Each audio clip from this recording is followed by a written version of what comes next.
టాలీవుడ్లో తనకంటూ ప్రత్యేక గుర్తింపు తెచ్చుకున్న హీరోల్లో సందీప్ కిషన్ ఒకరు.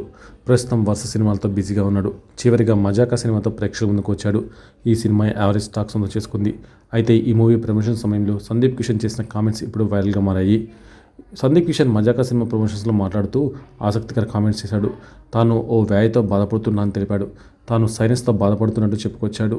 సినిమా షూటింగ్లో గ్యాప్లో కార్ వ్యాన్లోకి వెళ్ళి నిద్రపోతాను అని చెప్పాడు. పడుకున్న తర్వాత నా ముక్కు నుంచి తన వెనక భాగమంతా బ్లాక్ అవుతుందని తెలిపాడు. అలాగే ఉదయాన్నే లేవగానే నేను ఎవరితో మాట్లాడను, మా అమ్మ నాన్నతో కూడా నేను మాట్లాడను. ఉదయాన్నే వేడిగా టీ తాగి మెడిటేషన్, మ్యూజిక్, స్తోత్రాలు విని ఆ తర్వాత మాట్లాడతా అని చెప్పాడు. అలాగే దీనికోసం సర్జరీ చేయించుకోవాలి. ఆపరేషన్ చేయించుకుంటే ముక్కు మారిపోతుందని, ముఖం మారిపోతుందని భయమేసి చేయించుకోవడం లేదు అని సందీప్ చెప్పుకొచ్చాడు. అలాగే నెల రోజుల పాటు షూటింగ్ గ్యాప్ తీసుకోవాలి. ఊపిరి పీల్చుకోవడానికి చాలా కష్టపడాలి. అందుకే నాకు భయం అని సందీప్ చెప్పుకొచ్చాడు. పాపం ఈ పరిస్థితి తెలిసి ఫ్యాన్స్ అయ్యో అంటున్నారు.